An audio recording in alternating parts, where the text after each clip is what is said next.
සිව් මහා හෙළයේ අප මහා රාවණ නිවිඳුන්ගේ ෂට්කර්ම විද්‍යාවෙන් පැවත එන ශාන්ති කර්ම නම් වූ මහා විද්‍යාව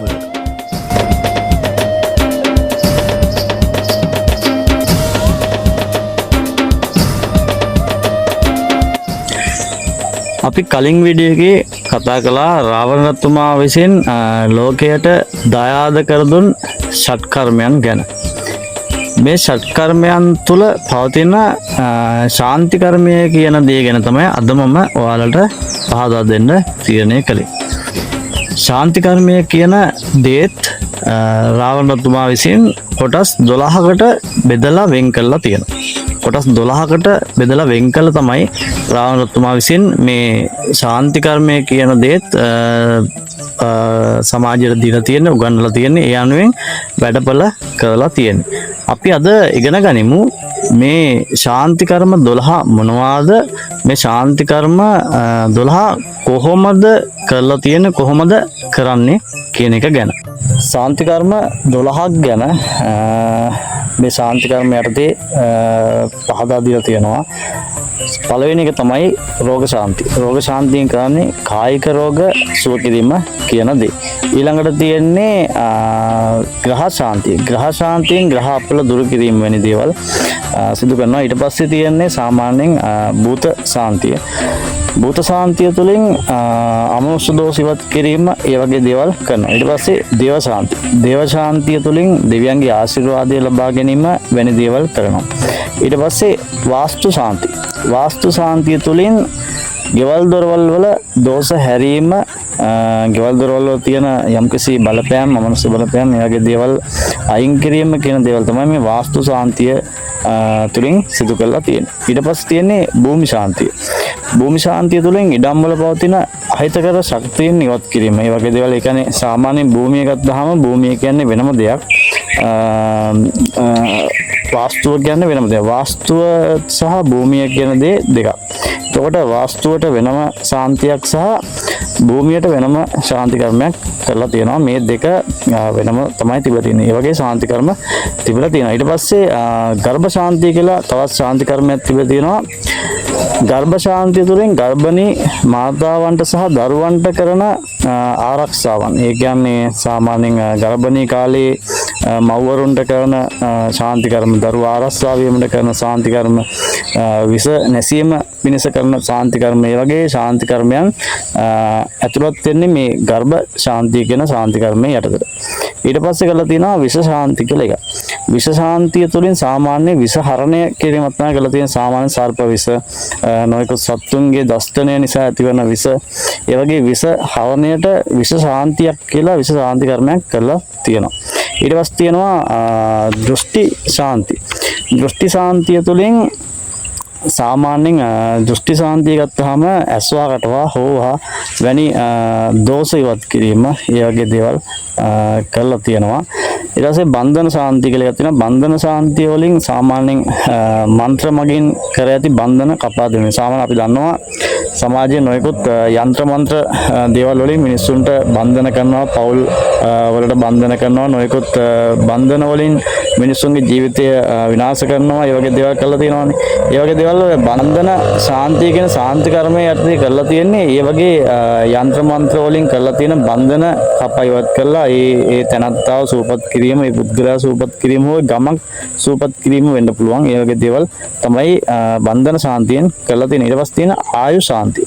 ආයු ශාන්තිය තුළින් බලාපොරොත්තුලා තියෙන කෙනෙක්ගේ ආයුෂ වර්ධනය කිරීමක්. ඒ කියන්නේ සාමාන්‍ය අපි තුමු අවුරුදු 20කින් මැරෙන්න තියෙන කෙනෙක්ගේ ආයුෂ වර්ධනය කිරීම. ඒ වගේ හෝ තවත් බොහෝ කාලයක් වැදගත් පුද්ගලයෙක්ව ජීවත් කරවීම. ඒ වගේ දේවල් වලට ආයු ශාන්තියෙන් ප්‍රයෝජන අරන් තියෙනවා. ඊට පස්සේ තියෙනවා විජය ශාන්ති කියලා එකක්. විජය ශාන්තියෙන් වෙලා තියෙන්නේ යම් කාර්යයක් ජය ගැනීම, ජය ලැබීම, ජය ලබා දීම. ඒ වගේ දේවල් වලට මේ විජය ශාන්තිය කියන එක මේ ශාන්ති කර්මය පාවිච්චි කරලා තියෙනවා. මෙන්න වගේ ශාන්ති කර්මය කියන්නේ ෂට් කර්මයන් තුල රාවණ රජතුමා පාවිච්චි කරපු ෂට් කර්මයන් තුල ශාන්ති කර්මය කියන ශාන්ති කර්ම විෂය කොටස් 12කට බෙදලා ඒ කොටස් 12න් වෙන වෙනම සංසිද්ධි වලට අදාළව තමයි මේ විෂය ගොනු කරලා තියෙන්නේ. අපි ඊළඟට බලමු මේ ශාන්ති කර්ම 12 පාවිච්චි කරලා තියෙන ආකාරය, පාවිච්චි කළ යුතු තැන, පාවිච්චි කරන්නේ කෙසේද, ඉන් අත්වන ප්‍රතිඵල මොනවාද කියන එක ගැන පොඩි විමර්ශනයක් කරලා බලමු. රෝග ශාන්ති කර්මය. රෝග ශාන්ති කර්මයෙන් කුමක්ද බලාපොරොත්තු වෙන්නේ? රෝග ශාන්ති කර්මය කෙසේද කරන්නේ? රෝග ශාන්ති කර්මය සිදු කරන්නේ සාමාන්‍යයෙන් මන්ත්‍ර බලයෙන් පිරිත් කළ තෙල්, ජලය හෝ බෙහෙත් ඒ රෝගියාට පානය කරන්නට දෙනවා. දැන් අපි දන්නවා මේ කාලෙත් සාමාන්‍ය අපි පිරිත් පැන් දෙනවා කියලා තියෙනවා. ඊට පස්සේ නොයෙකුත් දේවල් තියෙනවානේ. මේවා පටන් ගන්න තියෙන්නේ ඔය උතරින් තමයි. කියන්නේ ෂට් කර්මයන් වල ශාන්ති කර්මයේ රෝග ශාන්ති කියන එකට අදාළ ක්‍රමවේදය තමයි අපි අදටත් ඔය පිරිත් පැන් දීම, තෙල් මතුරුලා දීම වැනි දේවල් කරන්නේ රෝග ශාන්ති කියන යටතට තමයි අයිති වෙන්නේ. ඒකට අපි ඉංග්‍රීසියෙන් කියන්නේ ෆිසිකල් හීලින් කියලා. දැන් නම් ෆිසිකල් හීලින් කියලා තමයි මේකට කියන්නේ. එතකොට බෙහෙත් ලබා දීම. ඊට පස්සේ සාමාන්‍යයෙන් මන්ත්‍ර කළා 108 වාරයක් අපි ඔය ජප කරලා නූල් බඳිනවා කියලා එහෙම කියන්නේ. ජප කරලා නූල් බැඳීම, ඒ වගේ දේවල් කළා සාමාන්‍යයෙන් අපි නූල් ගැට ගහනවා, අපි ගැට ගහනවා, කොන්දේ ගැට ගහනවා, ඒ වගේ කකුල් වල ගැට ගහනවා. මේ වගේ දේවල් කරන්නේ මේ ඔක්කොම මේ රෝග ශාන්ති කියන කැටගරි එකට, සබ් කැටගරි එකට තමයි අදාළ වෙන්නේ. සබ් කැටගරියේ එක ක්‍රමවේදයක්. හරිද? එයින් සිදුවන දේකුත් තියෙනවා. ඒකෙන් මොකද්ද වෙන්නේ? එයින් වෙන්නේ සාමාන්‍ය ශරීරයේ පවතින මේ බොඩි එකේ පවතින වාපිත්සෙම් යන තුන්දොස් සමනය කිරීම, කියන්නේ සමතුලිත කිරීම තමයි මේක පාවිච්චි කරලා තියෙන්නේ. දැන් අද අපි මේවට කියන්නේ මේ මිත්‍යාව කියලා. නමුත් මේවෙන් වෙන්නේ යම්කිසි සිද්ධාන්තයක් සිදුවීමක් තමයි වෙලා තියෙන්නේ. ඒ කියන්නේ ශාන්ති කර්මයේ එක කොටසක්. ඊට පස්සේ ශාන්ති කර්මය තමයි ග්‍රහ ශාන්තිය. ග්‍රහ ශාන්තියෙන් කළා තියෙන්නේ අපල මර්ධනය. දැන් අපි අදත් කතා වෙනවා මේ සමාජයේ ග්‍රහ අපල මේ කාලයක්, ඊට පස්සේ නොයෙකුත් අපි කියනවා අපල කාලයක් කියනවා, කර්ම කාලයක් කියනවා, මේ වගේ දේවල් කියනවානේ. මේ අපල කාල වලට, කර්ම කාල වලට පාවිච්චි කරලා තියෙන ග්‍රහ ශාන්තිය තමයි කරලා තියෙන්නේ. ග්‍රහ ශාන්තියෙන් කරන්නේ සාමාන්‍යයෙන් අපල පවතින ග්‍රහයට අදාළව, සාමාන්‍යයෙන් අපල මොකක් හරි අපලයක් තියෙනවා නම් ඒ ග්‍රහයට අදාළව බලියාග පැවැත්වීම වගේ දේවල් තමයි ග්‍රහ ශාන්තිය තුලින් කරලා තියෙන්නේ. ඊට පස්සේ මැටියෙන් අදාළ ග්‍රහ රූපය අඹලා ආලෝකයේ ස්තෝත්‍ර කියමින් මේ වගේ දේවල් කරමින් අපලයට අදාළව ග්‍රහ පූජා කිරීම කියන එක තමයි ග්‍රහ ශාන්තිය යටතේ සිදු කරලා තියෙන්නේ. සාමාන්‍යයෙන් අපි අදත් දකිනවා ඔය ග්‍රහ පූජා කරනවා, මේ සාමාන්‍ය දෙවියන් දේව රූප හදලා ඒවට අදාළව වත් පිළිවෙත් කරනවා. ඒ වගේ දේවල් අපි දකිනවා, අද සමාජෙත් දකිනවා. එතකොට එයින් වෙන්නේ මොකද්ද? එයින් වෙන්නේ විශ්වයෙන් පැමිණෙන අහිතකර ග්‍රහ කිරණ, ග්‍රහ කිරණ වල බලපෑම ශරීරයට වැදීම වැළැක්වීම. දැන් අපි දන්නවා මේ හැම ග්‍රහයකින්ම යම්කිසි කිරණ ශක්තියෙන් බලපාන එක කාලවල වලදී මේ කාලවල වලදී එන ඒ ග්‍රහ කිරණ වැළැක්වීමට තමයි, වැළැක්වීම පිණිස තමයි ග්‍රහ ශාන්තිය කරලා තියෙන්නේ. හරිද? ඒ අදාළ ග්‍රහයන්ට අදාළව ග්‍රහ ශාන්ති කියලා දෙයක් ඒ කාලේ එහෙම කරලා තියෙනවා. ඊට පස්සේ ඊළඟ ශාන්ති කර්මය භූත ශාන්ති. භූත ශාන්ති කර්ණය තුලින් වෙන්නේ සාමාන්‍ය අමනුෂ්‍ය දෝෂ හැරීම. දැන් අපි අදත් දකිනවා මේ ශාන්ති කර්මය හොඳටම සිදු කරන ආකාරය තමයි පිදීනි දීම. තොවිල් පැවැත්වීම, දුම්මල පුලුස්සා එම රෝගියාගේ සිරුරේ වැදීමට සලස්වා භූත බලවේග ඉවත් කිරීම මෙහි ප්‍රධාන ක්‍රමය. අදත් මේක දකිනවානේ. අපි දකිනවා පිදීනි දෙනවා, ඔය තොවිල් පවිල් කරනවා, අපි මේවා කරනවා. හැබැයි ආව මූල දන්නේ නැහැ. මුල තමයි මෙතන ශාන්ති කර්මයේ එන භූත ශාන්ති. භූත ශාන්තිය සබ් කැටගරියට අදාළ වෙන්නේ. එයින් වෙන්නේ මනස පාලනය කිරීම, මනස පාලනය කරන අදුස්සමාන බලවේග ඉවත් කර මානසික නිදහස ලබා දීම. ඒ කියන්නේ අපේ සිත අමනුෂ්‍ය බලපෑම් වලින් පාලනය වෙන අවස්ථා තියෙනවා. ඒවට අදාළ පිදේනි දීලා අනම්මනම් කළා ඒ අමනුෂ්‍යව පළවා හැරලා, ඒ කියන්නේ බලන්න එතනත් අමනුෂ්‍යයාට උනත් අහිතක් වෙන්න දෙන්නේ නැහැ. වහිතක් වෙන්න නොදී අමනුෂ්‍යව සතුටු කරලා පළවා හැරීමක් තමයි කරලා තියෙන්නේ ඒ ශාන්ති කර්මයේ එක කොටස. ඊට පස්සේ තියෙන දේව ශාන්ති. දේව ශාන්තිය වෙන්නේ දේව රැකවරණය ලබා ගැනීම. දේව රැකවරණය සිදු කරන සාමාන්‍යයෙන් අපි පත්තින දිවියෝ විෂ්ණු දිවියෝ කතරගම දිවියෝ වැනි උදෙසා අපි ඔය කරන්නේ ගම්මඩු පවත්වනවා කියලා. ගම්මඩු යාගයක් කියලා කියන්නේ.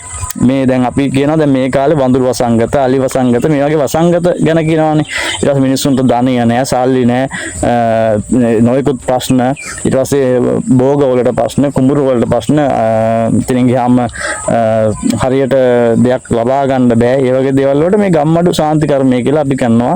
සාමාන්‍යයෙන් ඒ පළාතට අධිග්‍රහිත දෙවියන් මුල් කොටගෙන දෙවියන් උදෙසා යම් දේව පූජාවක් කරනවා. දෙවියන් උදෙසා පූජාවක් කරනවා. පුද පූජා තියලා පූජාවක් කරනවා. මේ පූජාව වෙන්නේ සාමාන්‍යයෙන් දෙවියන්ගේ ආශිර්වාදය මුළු ගමටම ලැබෙනවා. දෙවියන්ගේ ආශිර්වාද මුළු ගමටම ලැබිලා ඒක ගමක් වෙන්න පුළුවන්, නිවසක් වෙන්න පුළුවන්, පළාතක් වෙන්න පුළුවන්, රටක් වෙන්නත් පුළුවන්. හරිද? ඒ අදාළව ඒ ශාන්ති කර්ම කළා ආශිර්වාදය ලබා ගන්නවා. ආශිර්වාදය තුලින් නැවතත් ඒ ගම, ගෙදර, රට සංවර්ධනයට ගෙනියනවා. මෙන්න ඒකට තමයි අපි කියන්නේ දේව ශාන්ති කර්මය කියලා. ඊට පස්සේ වාස්තු ශාන්ති කර්මය. වාස්තු ශාන්ති කර්මය තුලින් නිවාස දෝෂ හැරීම කියන දේ තමයි සිදු කරන්නේ. අපි දන්නවා අදත් ඕවා කරනවා වාස්තු, නමුත් අපි දන්නේ නැහැ කොහෙන්ද ආවේ කියලා. ඇවිල්ලා තියෙන්නේ මෙන්න මේ තනින්. ඒ තමයි රාවණ රත්තුමාගේ ෂට් කර්මයන් වල පවතින ශාන්ති කර්මයේ පස්වෙනි ශාන්තිය වාස්තු ශාන්තිය. සිදු කරන්නේ සාමාන්‍ය නිවසක සතර කොන මතුවන ලද පුවරු හෝ යන්ත්‍ර වැළලීම්. ගෙවදීමේදී මන්ත්‍ර බලයෙන් නිවාස පිරිසුදු කිරීම. සාමාන්‍ය අපි ඔක් කරනවා, හැමෝම කරනවා. මේන් වෙන්නේ නිවසේ පවතින අවාසනාවන්ත තත්ත්වයන්. අපි ඒකට කියන්නේ දිසා දෝෂ කියලා. දිසා දෝෂ අයින් කළ සාමය ලබා දීම. ඒ කියන්නේ දැන් අපි මේ ජීවත් වෙනකොට අපි මේ ජීවත් වෙන පොළොව තුල අපි යම්කිසි ගෘහයක් නිර්මාණය කළාම ඒ ගෘහය තුල යම්කිසි දෝෂ තියෙන්න පුළුවන්. මොකද මේ හැම එකම එනර්ජි ශක්තිය නැති කියන්නේ. ඒතකොට ශක්තියෙන් තුල පවතින දෝෂ හරණයට ඒ වාස්තු ශාන්තිය කළා තියෙනවා. ඊට පස්සේ භූමි ශාන්තිය. භූමි ශාන්තියෙන් සාමාන්‍යයෙන් පරිසරයේ පවතින දෝෂ හැරීම. දැන් අපි භූමියකට ගියාම ඒ භූමියේ දෝෂ තියෙනවා. අපි දන්නේ නැහැ. දෝෂ කියන්නේ නොයෙකුත් ගැටලු. අමනුස්ස ගැටලු වෙන්න පුළුවන්, පාළුවට ගිය ප්‍රශ්න වෙන්න පුළුවන්, නොයෙකුත් ප්‍රශ්න තියෙනවා හැම භූමියකම. ඒතකොට මේ භූමියේ තියෙන ප්‍රශ්න අයින් කළා දෝෂ අයින් කරන එක තමයි අපි කියන්නේ භූමි ශාන්තිය කියලා. ඒ භූමි ශාන්තිය කොහොමද සිදු කරන්නේ? සාමාන්‍යයෙන් ඉඩමක ඇති අහිතකර ශක්තියින් ඉවත් කිරීමට පූජා පවත්වා සාමාන්‍ය 4 කොනට ආරක්ෂක බලගතු මන්ත්‍ර කියමින් ජලය සීම වගේ දේවල් කළා ඒ ඉඩම භූමිය සුද්ධ කරනවා, පිරිසුදු කරනවා. සාමාන්‍ය පැන් හිනා වෙන්න පුළුවන්, තෙල් හිනා වෙන්න පුළුවන්. ඒ වගේ දේවල් සිදු කරලා මේ භූමිය පිරිසුදු කරනවා. සාමාන්‍ය එයින් බලාපොරොත්තු වෙන්නේ සාමාන්‍ය ඉඩම තුල පවතින ඒ කියන්නේ ඉඩමේ තියෙන භූත දෝෂ, ප්‍රේත දෝෂ, අනවින්න කොඩි වින දෝෂ, ඊට පස්සේ සාමාන්‍යයෙන් භූමි පාළුවට ගිහිල්ලා තියෙනවා වගේ ඒ වගේ දෝෂ ඉවත් කිරීම තමයි මේ භූමි ශාන්තිය තුළින් සිදු කරලා තියෙන ඊළඟ ශාන්ති ක්‍රමය තමයි ගර්භ ශාන්තිය. ගර්භ ශාන්තිය තුලින් වෙන්නේ මාතෘ සහ ලදරු ආරක්ෂාව. ඒ කියන්නේ මවගේ සහ දරුවාගේ ආරක්ෂාව උදෙසා කරපු ශාන්ති කර්මය. එයින් වෙන්නේ ගර්භණී මවගේ උදරය වටා මතුවන ලද නූල් බැඳීම. මවගේ උදරය වටා අපි කියනවා අංගම් නූල්. ඒ වගේ තියෙනවා ඒකුත් නූල් බඳිනවා උදරය වටා. ඇයට සෙත්පතා රාවණ ස්තෝත්‍ර ගායනා කිරීම. ඒ වගේ ස්තෝත්‍ර ගායනා කිරීම වැනි දේවල් කරලා තියෙනවා. මේ බලාපොරොත්තු වෙන්නේ ගැබ තුල සිටින දරුවාට අනවින හෝ අකල් බාධා ඇතිවීම වැළැක්වීම. ඒ කියන්නේ අපි මවගේ ආරක්ෂාවට පිරිත් කියන දේවල්, ඔය සෙත් පැතීම්, නූල් බැඳීම් වගේ දේවල් ඒ කාලේ කරලා තියෙන්නේ මෙන්න මේ ගර්භ ශාන්තිය කියන ශාන්ති කර්මය මත තමයි. හරි. ඊළඟ ශාන්ති කර්මය තමයි විෂ ශාන්ති කර්මය. විෂ ශාන්ති කර්මය විෂ හරණය. අපි කලින් කතා කළා විෂ හරණය කියන එක තමයි වෙන්නේ සිදු කරන ආකාරයේ සර්ප විෂ හෝ වෙනත් විෂකට මතුවන ලද තෙල් ගෑම සහ විෂහරණ මන්ත්‍රමකින් විෂ පහළට බැස්සීම. අපි දකිනවා නූතනයේත් එක පොත් තියෙනවා. එක පොත්වල මේ ඔය මන්ත්‍ර තියෙනවා විෂ බැස්සීමට මන්ත්‍ර කියලා. තියෙනවානේ. මේ ඔක්කොම එන්නේ විස ශාන්ති කියන ශාන්ති කර්මයේ යටතේ තමයි. හරිද? අපි දන්නවා විස නසන මන්ත්‍ර තියෙනවා. විස නසන ක්‍රමවේද තියෙනවා. මේ ඔක්කොම විස ශාන්ති කරණයේ යට තමයි විස හරණය කියන දේ තුලින් තමයි ඇවිල්ලා තියෙන්නේ. සාමාන්‍යයෙන් බලාපොරොත්තු වෙන්නේ ශරීරයේ තියෙන විස අයින් කිරීම, විස හරණය, ඒ වගේ දේවල් තමයි බලාපොරොත්තු වෙන්නේ. ඒකට තියෙන ශාන්ති කර්මය දෘෂ්ටි ශාන්ති. දෘෂ්ටි ශාන්ති කියන්නේ ඊර්ෂියා දෝෂ හැරීම. ඊර්ෂියා ඒ කියන්නේ අපි දන්නවා ඇස්වා කටවා හදිවුනියම් අන වෙන කොඩි වින ඒ වගේ දේවල් මේ සමාජයේ තියෙනවා. ඇස්වා කටවා කියලා අපි කියන්නේ ඇස්වා කටවා හොවා කියලා දේවල් තියෙනවා. ඒ වගේ දේවල් සාමාන්‍යයෙන් වෙන්නේ වඩාත් ප්‍රසිද්ධම දෙහි කැපීම. අපි දන්නවා සාමාන්‍යයෙන් පුද්ගලයා ගෙනවිත් එයාට දෙහි කපනවා.